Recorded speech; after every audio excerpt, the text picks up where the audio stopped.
So in this lecture, I'm going to tell you that computer science was invented in Princeton, New Jersey.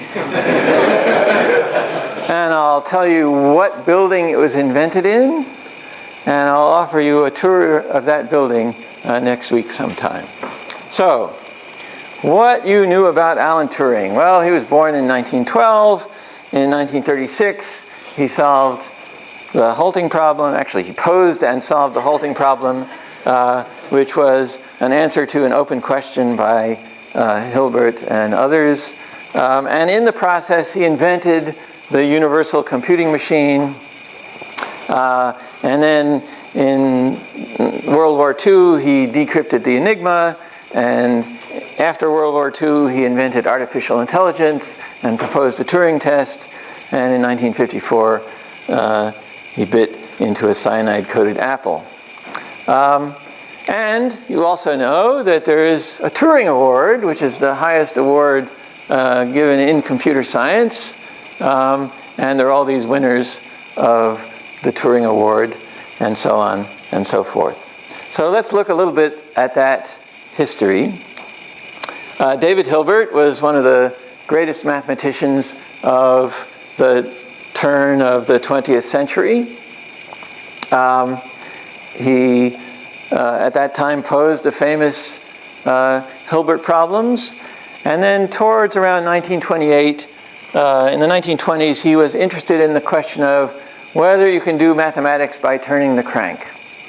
Whether there's some procedure, a decision procedure, that you take a mathematical proposition and derive whether it's true or not.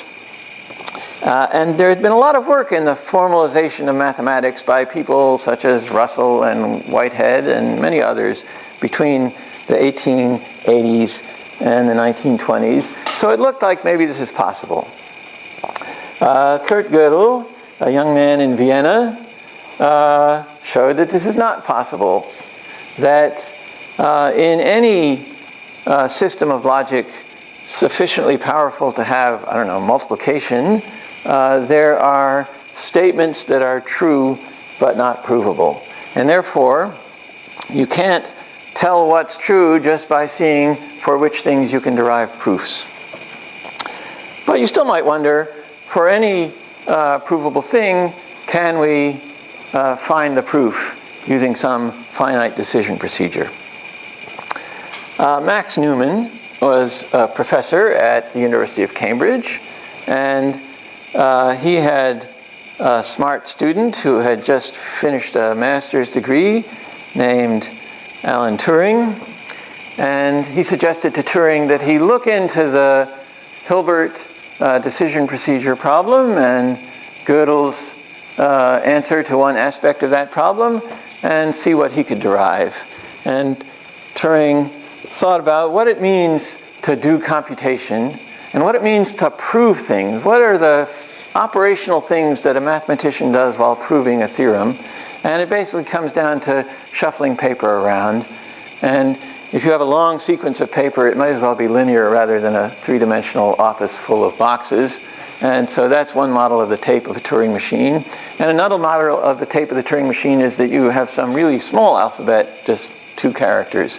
So we know what the Turing machine is. I don't need to explain that to you. And in the process, he proved the undecidability of testing whether a computation halts. That you can't write a program that, given any other program, will answer you yes or no whether it halts. You can write semi-decision procedures, of course. And this was 1936, and he discovered he'd been scooped.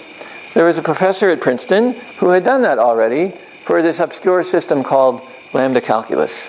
Alonzo Church had demonstrated that you could write a lambda function, that you can't write a lambda function that tests whether the representation of some other lambda function evaluates to a normal form. Now, also at Princeton at the same time was John von Neumann, who came John von Neumann was born in Hungary, educated in Berlin, and at the end of the 1920s accepted an offer at Princeton. Von Neumann was one of the first great mathematicians to be able to understand Gödel's result. Gödel was quite obscure at that time, but von Neumann helped explain it to the world. And also had some interest later in computation, as you know. At Princeton, in 1930, they completed this nice new building. This is a picture from the newspaper at the time of Fine Hall, named after Henry Fine, a previous chair of the mathematics department.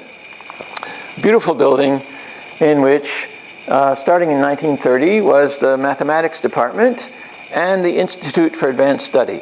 The Institute for Advanced Study is a separate organization from Princeton University. Its campus is about 2 miles from here.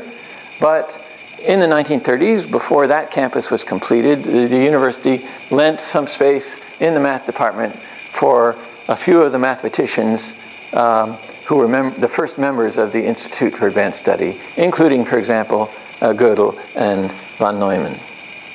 So, in that building in the 1930s, you would find these people.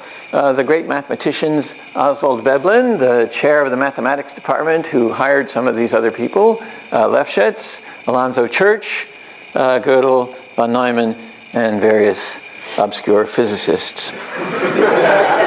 Okay.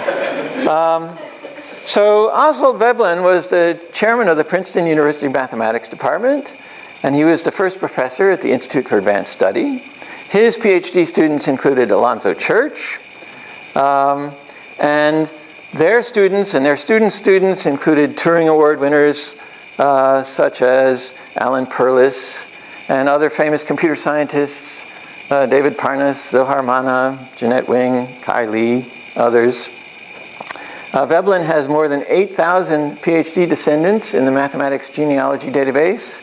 See if any of you can match that. Although he didn't have 8,000 by the time he died, because that database didn't exist yet. But he also was interested in computation, right? He helped oversee the development of the ENIAC digital computer in the 1940s. Solomon Lefschetz was a professor of mathematics. His PhD students included John McCarthy, inventor of Lisp, who won the Turing Award, John Tukey, the famous statistician, Ralph Gomery, a computer scientist who ran IBM Research for many years and was a pioneer in optimization, Richard Bellman, inventor of dynamic programming, and his PhD descendants include John Nash, Marvin Minsky, a pioneer in artificial intelligence, Manuel Blum, Barbara Liskov, Shafi Goldwasser, who won the Turing Award in 2012, and so on and so forth. Also in the mathematics department at the same time was Alonzo Church, inventor of what?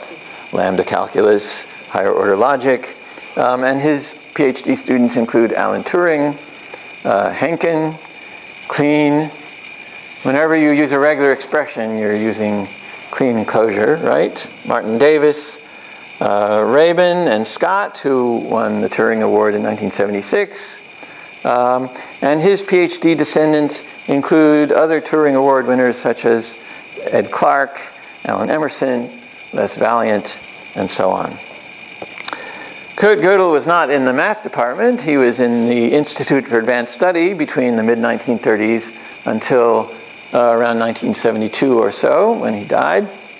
He lived in Princeton, New Jersey, about 2 blocks from this building. And he didn't have any PhD students. And he didn't actually have that many publications. Just 5 or 6 of the most important publications in mathematics in the 20th century. Okay. John von Neumann was a professor at Princeton University for a couple of years and then moved to the Institute for Advanced Study. He only had a few PhD students, including Don Gillies, who was a pioneer in parallel computer architecture at the University of Illinois in the 1960s and 70s. Von Neumann had many, many interests and had many results in many areas, but Computers, that's an important thing. The idea that programs are just data, think how far that's gotten us in this world. But also he's the inventor of game theory.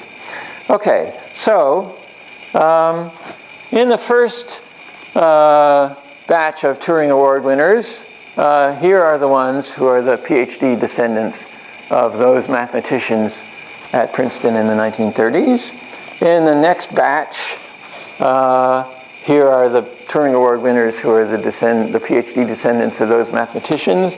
And then in the next batch, which I don't have pictures for, we have, among others, Shafi Goldwasser. So, Turing, on learning that he'd been sort of scooped for this halting problem thing, because Church had already sent the one for lambda calculus in for publication, was a little disappointed. But Newman suggested to Turing that he write to Church. Church would be interested in his result. Church was interested in his result, and suggested to Turing that he come to Princeton as a visiting graduate student. So here's the letter that Turing wrote to the dean of the graduate school of Princeton University, saying, thank you for letting me know about my room in the graduate college. And Turing arrived in Princeton in the fall of 1936 to do some graduate study with Alonzo Church. And so in year one, he proved the equivalence of the Turing machine with the lambda calculus. To do that, he had to learn how in lambda calculus can you do iteration. So he invented the fixed point combinator. Useful. He invented the Turing combinator, not the Y combinator. The Y combinator is slightly more elegant in some ways, and somebody else invented it a couple years later. Turing was interested in cryptography. You could see that there was a war coming and that cryptography would be useful in the war, and that binary multiplication might be useful in cryptography, which was a novel concept. And so he walked down the hallway between the mathematics building and the physics building to the machine shop in the basement of the physics building, and he built himself an electromechanical binary multiplier. I can show you that hallway. He had miscellaneous other results in mathematics, and he started on a PhD thesis. So that was year one. Now, by this time, there were three models of computation. Gödel had essentially the Herbrand-Gödel recursive functions, which is a kind of sort of mathematical way of presenting recursive functions. Turing had Turing machines, you know how that works. Church had lambda calculus. When Church got his 1936 result about the halting problem in lambda calculus, Gödel's reaction to it was, okay, I understand your result. It's a valid result, but it's not a proof about computation, because I don't really believe that lambda calculus is a model of computation. It looks like some sort of other formalism. But when Turing came the next year and proved the equivalence of lambda calculus with Turing machines, then Gödel said, well, Turing machines looks like a model of computation, and therefore Turing's equivalence proofs with lambda calculus proves that lambda calculus is a model of computation, so Church was right after all. So there was a lot of intellectual ferment around models of computation, and it was really these three people, plus von Neumann, who was following it closely and understood it very well. Okay, so then in year two, Turing wrote his PhD thesis, Systems of Logic Based on Ordinals. And if you want to see a nice manuscript copy of his PhD thesis, you can buy this book, published by Princeton University Press, Alan Turing's System of Logic. Here it is. It has a preface by me explaining what I'm telling you now, and another preface by a mathematician who actually understands Alan Turing's PhD thesis, explaining its significance. Let me read you the first page of the PhD thesis. It says, it will be convenient to use the conversion calculus of Church for the description of functions and some other purposes. I will give a short account of this calculus. For more details, see Church, Kleene, and Church and Rosser. And there's a lambda and a delta, and so on and so forth. So this is lambda calculus. It was quite new at the time. Somewhere in the middle of the thesis, Turing apologizes for his proofs. There is another point to be made clear in connection with the point of view we are adopting. It is intended that all proofs that are given in this thesis should be regarded no more critically than proofs in classical analysis. The subject matter, roughly speaking, is constructive systems of logic, but as the purpose is directed towards choosing a particular constructive system of logic for practical use, an attempt at this stage to put our theorems into constructive form would be putting the cart before the horse. So what is he saying? We computer scientists really prove things in formal systems that you can check and trust. But some of the proofs in this thesis will only be mathematical. Okay? He goes on in a different part of the thesis. We want it to be quite clear when a step makes use of intuition and when it is purely formal. The strain put on the intuition should be a minimum. Most important of all, it must be beyond all reasonable doubt that the logic leads to correct results whenever the intuitive steps are correct. So we think of Turing as the inventor of computing and computer science and computability, but Turing is very much interested in formal logic as a tool for practical use. That's the phrase that appeared in the thesis. The actual result in Turing's PhD thesis is not actually all that important, but there's a 4-page digression in the middle of it, which is unnecessary to the rest of the thesis. That's actually a very major result. He invents oracle computation, that a computer that could solve the halting problem, suppose one existed, that had an oracle for solving the halting problem. Then any computation with that oracle has a halting problem of its own that's undecidable. But if you had an oracle for that, and for that, there's a hierarchy of oracles. So oracle-based computation is a little 4-page digression. Okay, so we have these 3 models of computation that are all proved equivalent. What are they good for? Well, you know, recursive functions and the Turing machine are good for computability theory. If you open up any textbook on computability theory published between 1950 and almost now, you won't find lambda calculus in it. You'll find recursive function enumerations, or maybe you'll find Turing machines. Turing machines, or really von Neumann machines, are useful for computer engineering. That's what they're useful for making phone calls. They're useful for anything you do in life these days. So we know what those are good for. What's lambda calculus good for? Well, it's good for software. If you think about the design of the ALGOL programming language and of the Lisp programming language, they use variable binding, scope, functions, parameter passing, expressions, type checking. Well, Lisp doesn't have type checking, but all the concepts of the family of programming languages that we use today are derived directly from lambda calculus, and they were designed by people who understood lambda calculus at the end of the 1950s. So lambda calculus is good for software, but Church was not only interested in representing functions, Church was interested in logic. And this paper, a formulation of the simple theory of types, 1940, who knows what the simple theory of types is? Nowadays it's called higher order logic.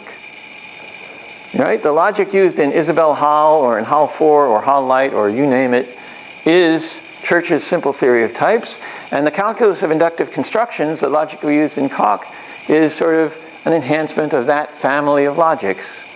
So that's quite important. Eugene Wigner, a physicist who is also a professor at Princeton, wrote a famous paper in 1960 on the unreasonable effectiveness of mathematics in the natural sciences. By the natural sciences, he meant, of course, physics. Okay? And he was explaining that mathematics is really useful in physics It's absurdly useful. It's so surprising that it works so well. I would say